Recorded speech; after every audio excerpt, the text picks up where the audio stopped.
Let Nnamdi Kanu go home. Okay, this is coming from Olusegun Adeniyi. Before we start, I will still want to let you people know that he is not the first person that has been asking for Mazi Nnamdi Kanu's freedom from the DSS custody. Majority of Nigerians have been singing the same song. But it seems that the federal government of Nigeria do not want to listen. They do not want to release Mazi Nnamdi Kanu. And the reason why they don't want to do that is still what is really surprising majority of Nigerians today. We have seen people who had the same charge that was levied against them by the federal government of Nigeria with Mazi Nnamdi Kanu. We have seen the federal government of Nigeria, releasing them unconditionally just like that. But why is this Mazi Nnamdi Kanu's case like this? And look at what is going on today in the Southeast. It's really, really, really very, very bad. Southeast is one of those states in Nigeria, that people can refer to one of the peaceful states. But the same peaceful region today in Nigeria, I meant one of the peaceful regions in Nigeria, but the government have turned the Southeast to something else. Now, this Olusegun Adeniyi is asking the government, let Nnamdi Kanu go home. Nnamdi Kanu was apprehended in Kenya in June 2021 by security agencies, according to Nigerian government, and he was brought back to face trial, first arraigned on the 14th of October 2015, before eventually securing bail and fleeing the country.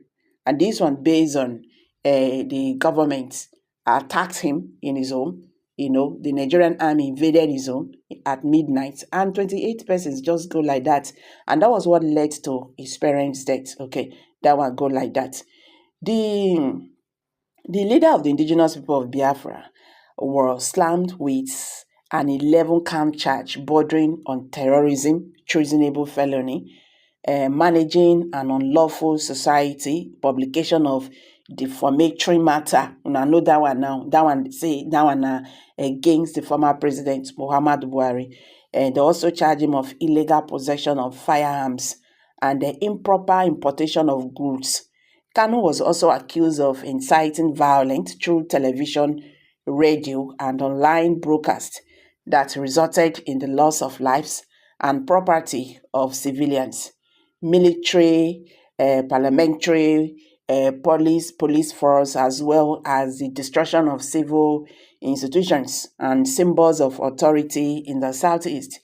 Following these arrangements, I wrote a column, The Tricky Trial of Nnamdi Kanu. This is Adeniyi talking, Olusegun Adeniyi. He said, following these arrangements, I wrote a column, The Tricky Trial of Nnamdi Kanu, where I drew parallels between his travail and that of his friend, now turned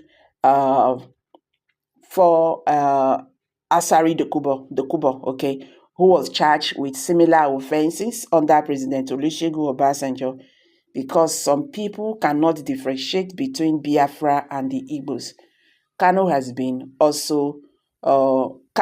been able to create a we versus them narrative, or what remains an emotional injury in the Igbo collective cycle.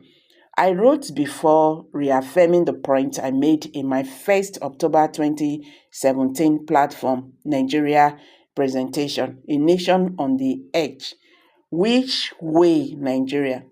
So when I spoke about the danger Kanu posed to ethnic relations in Nigeria by his conduct and utterances, Kanu has succeeded in alienating many open-minded Nigerians outside the Southeast who appreciated the legitimate demand of Igbo people for fairness, for equity and justice in an inclusive nation they can call their own. I pointed out while referencing a number of his reckless diatributes, especially against Yoruba people, urged on by a mob with online support from several of his kinsmen in diaspora. Kanu was allowed to take hate speech to an unprecedented level even when he was presented a golden opportunity to champion the genuine grievances of his people with civility, following an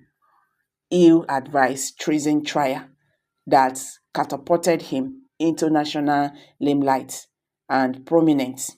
Kanu could not rise beyond the modesty of the adulation of some street trains. I had said at my 2017 Platform Nigeria presentation, Kanu felt that by making incendiary statements to offend, to insult, intimidate, and threaten people from other ethnic groups, he was helping whatever his cause was. At the end, he made a strange miscalculation.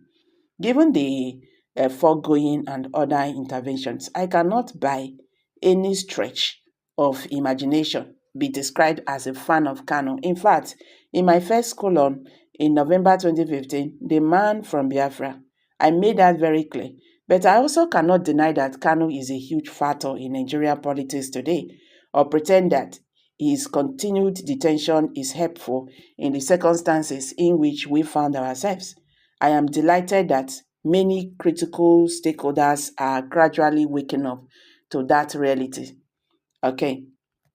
Looking at what is happening today in the Igbo land and in Nigeria, we cannot say now that Nnamdi Kanu is a problem.